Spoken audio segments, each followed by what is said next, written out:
chasseur et un mauvais chasseur. On voit ça dans la vidéo. Salut, c'est Trado, content de vous retrouver pour la mise à jour de l'analyse technique du CAC 40. Une fois de plus, l'accès de faiblesse est au rendez-vous. On dirait que la pesanteur prend le dessus. Il est vrai que les statistiques économiques, il est vrai que l'ambiance est morose, il est vrai qu'il y a des incertitudes géopolitiques, économiques, et tout ça fait que beaucoup, en particulier avec l'avènement à venir sans doute d'une nouvelle période d'incertitude sur les taux à cause de l'inflation, tout ça fait que beaucoup d'investisseurs n'y croient plus et beaucoup sont-ils à envisager que l'on soit à l'aube d'une correction qui nous amènerait à descendre au moins jusqu'à cette zone ici. On y reviendra plus tard. Mais pour l'instant, ce n'est pas le cas. Pour l'instant, on est toujours soutenu par cette zone ici des 7170, 7050. Et la logique veut donc qu'à partir de là, eh bien, on rebondisse. Il n'y a pas de magie derrière ça, il y a simplement, encore une fois, des probabilités. Regardez chaque fois qu'on est venu, que ce soit ici 1, 2, 3, 4, 5, 6. Pour la 7e fois, on vient solliciter cette zone et forcément, il viendra un moment où ça ne fonctionnera plus. Des supports cassés, il y en a légion, des résistances cassées, il y en a tout autant. Et forcément, au bout d'un moment, ça va lâcher. Mais si on avait parié sur la baisse chaque fois que l'on est revenu tester cette zone, eh bien, on se serait trompé quand même la plupart des fois. Et même si on doit intégrer le fait qu'à un moment, ça ne fonctionnera pas, d'où l'importance des stops de protection. Là, dans l'immédiat, si on est un trading systématique, un trader systématique, eh bien, il faut envisager d'acheter, même si encore une fois, le cœur n'y est pas vraiment. Alors, comme j'ai pas grand chose à tester avec vous de nouveau, je vais juste vous montrer quelque chose. Non, je vais montrer ça plus tard. Mais comme j'ai rien de nouveau à pas tester, pourquoi? Parce que je veux pas voir avec vous des choses qui pourraient vous inciter à faire des choses qui ne sont pas forcément très prudentes et qu'on est dans un trading range maintenant depuis des mois, depuis mai, juin. Ça, regardez, c'est depuis mai que ce support joue son œuvre. Je suis un petit peu à court et je vais donc vous parler de toute autre chose, mais dont l'utilité, j'espère, ne vous échappera pas. C'est la différence entre un bon trader et un mauvais trader. Okay. Alors, si vous êtes âgé d'au moins 45 ans, ça vous rappellera le sketch des inconnus, la différence entre un bon chasseur et un mauvais chasseur. Okay. Je vous invite à regarder sur YouTube. C'est quoi la différence entre un bon trader et un mauvais trader? Le bon trader va se concentrer sur le processus.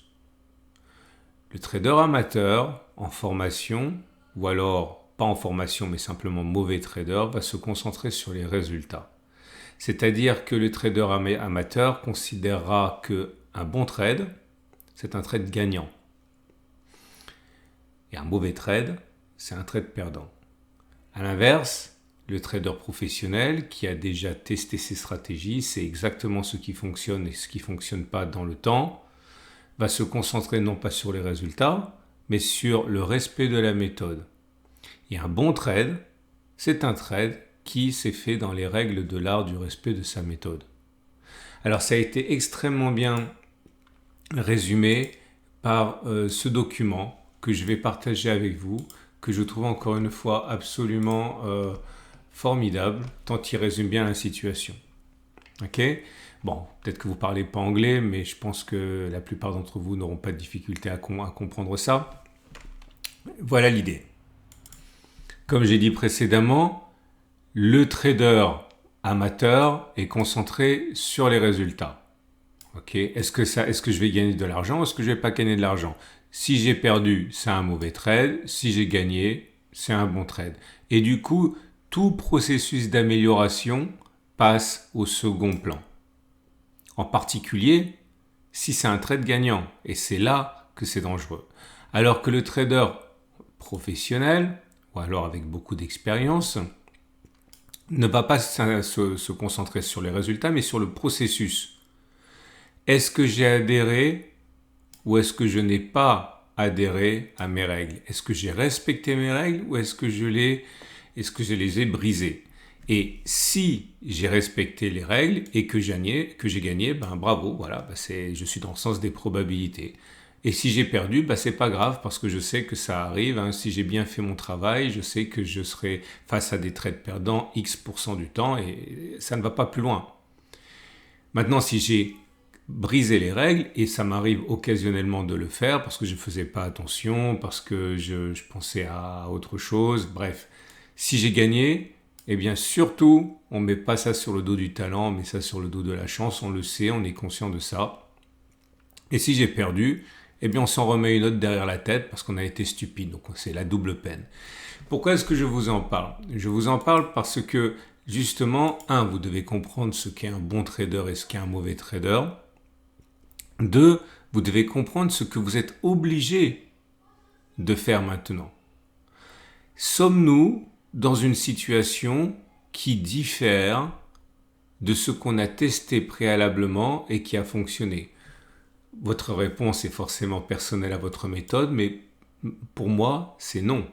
Non seulement on est sur un support, je regarde le SAR, non pas le SAR, pardon, je regarde les bougies Aiki-Nashi. Je ne vais pas rebacktester parce qu'on a fait ça récemment, ça ne faut pas trop répéter les choses sinon c'est pénible. Regardez ici, j'ai dit plusieurs fois, lorsque vous avez une séquence rouge qui vous amène sur un support, dès que vous avez une première bougie verte, c'est un signal que le rebond technique tient.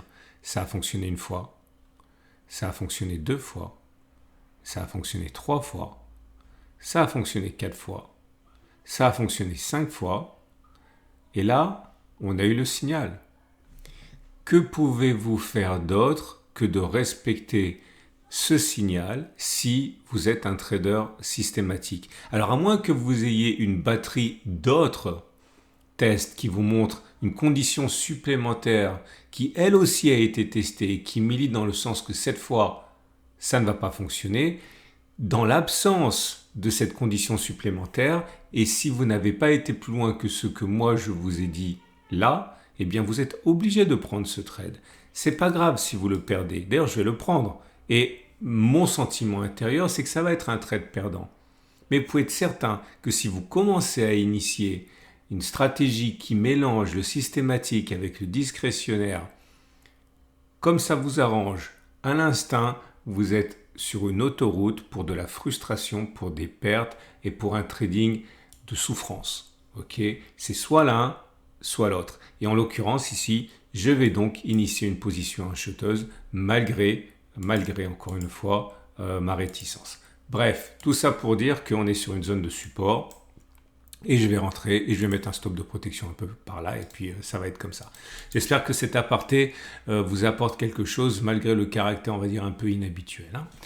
Ce qui nous amène donc aux autres éléments, rien d'autre. Je n'ai pas envie de m'apesantir sur les autres éléments parce que j'ai expliqué que le trading range est l'alpha et l'oméga du moment. On va donc passer au trade. Juste une dernière chose, j'ai initié avec vous une petite étude Weinstein la semaine dernière pour vous montrer où on en est. Je la rappelle ici, je mets ma moyenne mobile à 30 semaines et comme vous pouvez le constater, on n'est pas en phase 4, ok? On est en phase 3, phase 4, baissière, phase 1 de base, phase 2, haussière, et là on est en phase 3 tant que l'on reste circonscrit dans cette zone. Donc on n'est pas en phase 4, les phases 3 débouchent soit sur une réactivation de la phase 2, soit une activation de la phase 4 comme là, mais on aura le temps d'intervenir, c'est pas parce qu'on a pris un début de phase 4 qu'on est obligé de rester jusqu'à la fin de la phase 4, ok?